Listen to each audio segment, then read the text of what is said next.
Arrêtez de vous comporter comme si nous étions dans le quartier latin. Oyo, et c'est le roi mon pas au mokonzi. Ce qui moi la moko a manqué mon pas au mokonzi respect. Allez, a aussi ma sous micro. Non, où est un parti politique? Et on dit Union pour la démocratie et le progrès social. Il y a le mot démocratie. Votre cerveau est resté à l'aéroport d'Ndjili, à Massimanimba. Vous n'avez pas intégré le concept de la démocratie, alors que Bozo évoluait dans un parti qui s'appelle UDPS. Dans la République démocratique du Congo, Bande Konangai, Binyonyo Sobrozwa Libakwa Kolanda vidéo, Ezalingai Nekonabilomu Kulumpa na Mboka France, Ndakumoko. Mes vidéos nangai ezali po nana sepelisa batute lelo na koloba makambo. Vous savez, moi je suis de ceux qui demandent à ce que UDPS ait un parti politique et ça la politique. Tozai koluka tozwa pouvoir, to réussir kocha fachi na pouvoir. Si koto ye kolandeli na conserver pouvoir wana. Et c'est ça notre combat actuel. Ndenge nini tokoki ko consolider pouvoir ya fachi. Ndenge nini tokoki ko conserver yango. Voilà ce qui devait être notre préoccupation. Et non pour gérer ma conflit, oyo ezali lié peut-être na ba frustration personnelle à Batu, to na ba rando personnel ya Batu, na ba conflit, ba rancune mususu batu bazama na ona kati ya parti. Ezo kolinga ko éclabousser parti mobimba. Non, il faut se ressaisir mais tout le monde. Batu ya kan ona kan oyo, o bazo soutenir na bazo finga, bitso tout se ressaisir. C'est un petit problème. Mutunamtalo ngola orgueil naye, vantar naye, baloba non. Tozaba nanda kumoko. Nayo kinde komoka zoloba, oh fils mukoko, il doit respecter ba instance ya parti. Je suis d'accord avec vous. Mais je veux vous rappeler que na UDPS malheureusement depuis quelques années, hein, ça ne date pas d'aujourd'hui, les gens ont pris la culture et la musique. Jean Gouba la lobaka, l'imbécilisation du peuple congolais par la musique. Culture et la musique, il y a orchestre, c'est quota si on a un parti politique, y compris dans UDPS. Dans UDPS, c'est comment? Neti na ba wenge, bolingi bolongo la tata, botindi petit moro boye, afinga, ba petit moro ba komi, tata matina podium, Adolphe Dominguez, ba eba manqueye. Nzokande batinda rabango. Ti a se sentir frustré, à longwe à que ça l'orchestre na bolobia o moni. Azali très. Yé déjà zali na mutema mabe, alingaki aboma yawera yangiama. Quartier latin soki o lobeli kofi olomide moi likambo. Ba maître na ba petit na ye mususu na ba micro bazo manke yo. Oromatasu na podium te. Aussi ma sous micro te culture wana ikota na kati ba parti politique.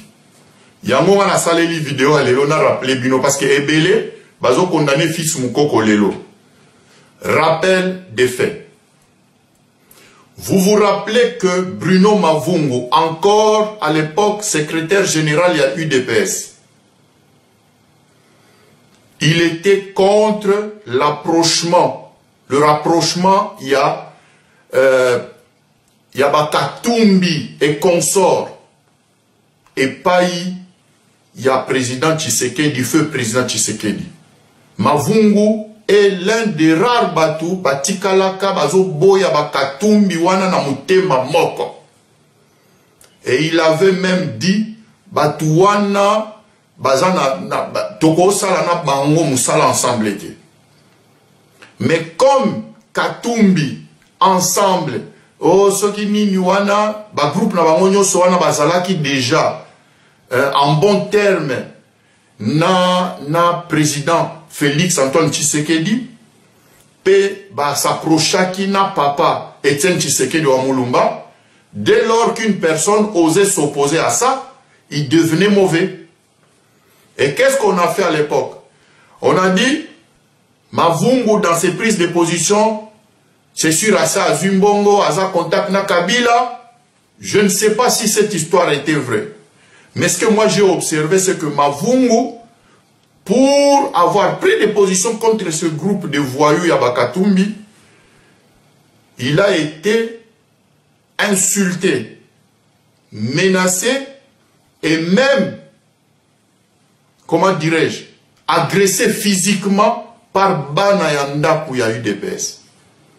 On a instrumentalisé des jeunes du parti, alors que ce monsieur avait encore la signature, la bénédiction d'Etienne Tshisekedi Wamulumba sur sa tête. Ba respecta signature à chefté. Ngana benga bande omususu na sola na bangona non. Mavungu peut-être aza muibi. Peut-être kazumbongo ya Kabila. Peut-être kaza ndoki toboite. Mais il est secrétaire général ya parti. Il a la signature à Mokonzi Nabiso. Si nous l'insultons, c'est que toujours respecter signature à la Chichite. Bah, ebisanga non, moni toza déjà na fuite Mavungu et bon. On a utilisé les mêmes fils Moukoko. Tant que ko finga Mavungu, na okakibi note et belete bozoloba. Respect na bakonzi à parti. Na okaki amote. Les gens l'ont soutenu. Épisode wana na lekiamo. Je signale aussi que Jacquemain Chabani a eu des problèmes dans l'UDPS parce que certaines personnes ont dit qu'Ali Mbongo. Ok, peut-être qu'Ali Mbongo, mais il est allé en justice. Justice et Longisaki. Je ne connais pas très bien ce dossier, mais je constate que Bana UDPS est belé. Quand on veut le virer, bah, on diaboliser Yonan. Il y a toujours des gens pour commencer à te diaboliser. Tiens, au soukamabe. N'a pas rappelé Bafé Oyo, Ponda Kwebe Bate. Mais pour bon qu'il y a des observateurs, baza na mémoire à UDPS na maboko. Tala, nous avons vécu dans ce pays-là. Biso toza une pe côté les manasa banzete, mais biso toza na ba caméra te. Les lois fils Moukoko baza na ba caméra ko na ba ka fils Moukoko te na otanga kombo na ye, mais avec tous les autres ba yoka son ba bande bona biso nyoso wana. Les lois ont la possibilité à koloba, ba mona bango na monde. Nous on lisait les journaux, tous on débattre ma journaux, nous tous la biso micro azagité. Et ça faisait moins de problèmes bandeko. Les lois maintenant sont à cause de micro avec caméra. Et les jeunes qui ont menacé Mavungu, bazo filmé yango, bazo tiango na katiani, il y a internet. Le respect n'a pas conduit à partir déjà longwaki. Épisode noir de Longwe. Mavungu a Longwe, Bache Jean-Marc Kabound. Moi, je respecte toujours la signature à Mokonzi. Et tiens, tu sais que Duamoulou m'a signé à Tché Kabound na place. Je rappelle que dans l'histoire de Mavungu, à l'époque, j'avais appelé certains Bandekonabiso Moussous. Point de vue comme non, très peu de gens le disaient le respect. Ndekonanga moko o apesanga numéro Mavungu na benga CG à l'époque pour lui dire monsieur Mavungu longola ba plainte aux porté contre bana baza bana ndaku luka basage à parti bobongisa na enregistra conversation na nazakanango toleki na Kabound aye azui parti a komi ko diriger vieux à Koufi, Etienne Tshisekedi Wamulumba à Koufi, Mamwe Bandi. Certains frères et sœurs qui se disaient fascistes, comment on appelle ça, Félixois, tous ces mouvements-là, Balobinini. Bon, c'est sûr que, entre parenthèses, Bazaï Kobanga peut-être que, après la mort de Chichi, Bando qui basait Belé, Bawaya au compliqué Félix, ça, Bokonzi na UDPS. Craignant cela, ils ont transformé leur angoisse en accusation. Kabound a Lembongo déjà, ils ont organisé congrès, tout ça déjà n'a pas fuite que Kabound a Lembongo, bah toi comme quoi accuser Kabound. Kocha Songi entre groupe ya Kabound na Kabouya, ko opposé bango na Fati. Je rappelle ces faits pour que Soko yebi pas yo outite. Ogoye ba bien te pas esengeli okende. Nous avons défendu Jean-Marc Kabound. Na Facebook, na mur, vous verrez que je suis attaché au respect. Il y a signature, il y a Mokonzi. J'ai dit ces choses, comme les gens ont toujours des preuves. Tous ça dans ma preuve, mon cher. Et il y a même un imbécile, je dis bien un imbécile, qui m'a dit Moukoulumpa, Yozolo Baboye, tu as dit que Mbongo c'est Tamboli. Donc il a insinué, il a osé insinuer que, donc après Nazana Kouana, Mbongo c'est Tamboli, on a défendre Kabound. Nixon a yebi dossier Oyo, je lui ai écrit à l'époque inbox parce que Nixon a un problème dans Nekonabiso, Bruno Boula, le gouverneur, Oyo azana Bruxelles, n'a pas si mbote, n'a pas sa bango tolinga bozaba na famille moko poani tozo swana. Na yebi que à l'époque, nga morope, na miso bandeko mususu neti ba Bruno Boula na passaka un peu pour mutumabe. Azwa quand on dirait na côté là Nixon. Mais pour Nanini, parce que je défendais Jean-Marc Kabound en tant que secrétaire général à parti, il avait une charge terrible. Il y a qu'à conduire Makambu, Etienne Tshisekedi Mulumba venait de mourir. Je suis attaché au principe. Jean-Marc Kabound a organisé Makambu. Fachi a commis président à UDPS. Batutu o balobai Kabound a Limbongo. Ils ont applaudi le jour où le président Fachi a reconduit le même Kabound. Pour comprendre que Batumsou Babundara, vérité quand ça les arrange. Et ce n'est pas mon cas. Ce n'est pas mon cas. Nazo beta masolo oyo pour vous rappeler, mais surtout pour répondre à Ndeko Moko, na autant à communauté parce que c'est mon frère, qui est venu sur mon mur Koloba. Non, besoin soutenir fils Mouko. Non, soutenir fils Mouko côté. Je ne le connais pas ce monsieur. C'est un enfant de la maison. Moi, il y a eu des UDPS. Nana defandaka. Bana ya UDPS parce que na yebi combat na biso côté to. Bato musu kozaki na poto. Pendant que nous on se faisait taper dessus. Na mboka na.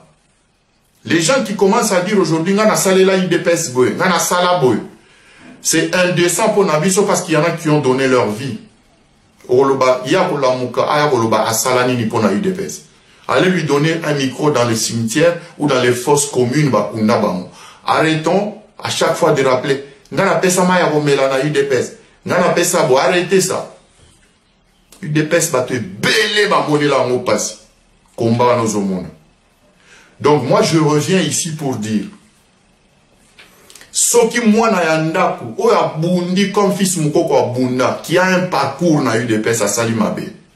Est-ce que Sengeli kozwaye kubwa kaye na moto? Tango ba mukoko ba attaqué Kabound et que nous avons défendu Kabound. Certaines personnes ont dit, oh, bonne année, bon défense. Les mêmes batouabé de la Kabound Maboko, va commis plus défenseurs de Kabound que Bisso. Vous défendez quoi? Les individus ou les principes? Voilà. Quand on attaque un secrétaire général, il y a parti. Et que toi, ça t'arrange, aux bêta Maboko. Makambo échangé, on attaque le même secrétaire général à parti. Tu te places comme Moutiamalam ou ya monde entier. C'est ce que moi, je condamne pas Nabino. Fils Moukoko, Azali Mwana Yandaku. Asali Mabe, mais vous avez tous son numéro de téléphone ou bien vous êtes proche de lui. Pour Nani Boro Kenego Mona être ton fils, Yarana. CG, Nazoya, Nazana fils Tomo Nayonanu. Azamwana, Bosoro, ou bien Bassage à parti, Kabouya, Boko Boyanan, pardon. Makambo Ezani. Fils Moukoko, Azola qui ça va frustration naïe. Peut-être que va promettre qui est Moussala, Azu Moussalate. Peut-être que va promettre qui est Bomengo, Azu Bomengote. Qu'il m'excuse. Je suis en train de me poser des questions, mais n'a l'obité que Zapon a bon. Mais tel que l'on l'entend parler, c'est comme s'il est frustré quelque part et qu'il exprime sa frustration, peut-être avec maladresse toboïté. Mais est-ce qu'il faut retomber moto? Moi, je ne suis pas d'accord. Botala, UDPS s'est vidé de tous ces cadres à cause de cette attitude-là. il y en a qui sont contents de venir prendre leur place et de jouir de leurs efforts, de leur combat. C'est pourquoi ils ont cette attitude. Nyoka longo alobaka boye. Ezana batu basala zaiko langa langa. Et ezana ba ceux qui ont fait zaiko et ya batu zaiko asala bango. Non. Toko banda ko bukate papa we maloba. Tant que Esther akufi alobi boye. Ngai nazali zamba te que baya kako kata banzete na ngai pena tia matanga te. Il parlait de Kester Emene à Lobi. Oya Koufi, aza moko na ba généraux ya Molokai. Lelo, nanazo tuna question. Est-ce que UDPS ezali zamba? Que bakata ka bana na nyonso ya mayele. O ba bunde la UDPS. O ba batangisa mitoki mai ya misu na bango. O ba bimisa makila na bango. Batangisa makila na mpona combat ya UDPS. Baya kabazo katana bazo bwa kabango. Le UDPS est là. Non. Nous ne pouvons pas continuer comme ça. Botali nenge tosala Jacquemin Chabani. Soki azalaki mutu moko azana na ADN ya UDPS te. Mais lelo azala suna bisote. Yango moni bana UDPS ebele batondi na ba parti mususu. Non pas qu'ils ont été très malhonnêtes. Mais peut-être que dans la vie, accident la vie, ça dit que moutoumoko bambelier likambu, ça lembongo. Na États-Unis d'Amérique, tout le monde a kabatu basali ka 30 ans na couloir de la mort. Baye va découvrir que assassin ou abomaka moutou, c'est une autre personne. Baye obimisa moutou abimi. So il va bomaka déjà naza trop tard. Tobate la bana yandaku. Arrêtez de vous comporter comme si nous étions dans le quartier latin. Oyo, et c'est le roi mon pas au mokonzi. Ce qui moi la moko a manqué mon pas au mokonzi respect. Allez, a aussi ma sous micro. Non, où est un parti politique? Et on dit Union pour la démocratie et le progrès social. Il y a le mot démocratie. Votre cerveau est resté à l'aéroport d'Ndjili, à Massimanimba. Vous n'avez pas intégré le concept de la démocratie, alors que Bozo évoluait dans un parti qui s'appelle UDPS. En France, pour ne parler que d'ici. Quand Hollande est devenu président de la République, Martine Aubry a s'opposé complètement à la option et belé à gouvernement à Hollande. Il y a politique à Hollande. Balobate Kalembongo. Na parti socialiste, Balongo l'a été. Bamona Endo quitté. Ils ont dit le débat est permis dans le parti politique Nabiso. Ba frondeur. Tant que Hollande a eu, ba décision moussou, ba orientation moussou, ba mona neti, il y a progressiste, il y a à droite. Eh bien, des frondeurs sont venus dire qu'ils sont d'accord. Mais on a parti politique, vous vous appelez Union pour la démocratie et le progrès social, mais vous se comportez toujours comme si vous étiez un chef coutumier de Tchimboulou ou de Katakokombe, chef coutumier, je sais pas, de Bakwa Moulumba, ou bien chef coutumier, est-ce que parti wana ezali pouvoir moko coutumier, il y a Mbatambengi, il y a Mbatassiala, ou bien ouais. Non. C'est un parti politique, entre guillemets, moderne. Nos rapports sont des rapports, il y a les autorités du parti, c'est des dirigeants et à parti. Le respect au besoin exigé na fils Moukoko, il faut à la mutuelle. Bah dirigeant à parti, bazo respecter ba membre à parti, ba membre à parti bazo respecter ba dirigeant à parti. Bofandi na potombu les belé, vous n'intégrez pas ces choses. Voilà pourquoi RDC et autres ont un retard. Parce que yo aujourd'hui avion Nandjili, au tiki cerveau Nandjili, yo vanda na poto, au moins la démocratie a été. Pourquoi quand nous rentrons chez nous, nous ne pouvons pas appliquer la même chose? Fils Moukoko a lobby, ok. Pour vous, la décision, c'est Tolongolae. Botika Kiwenge, on a manqué leader. A manqué leader. A aussi ma sous-microté. Non?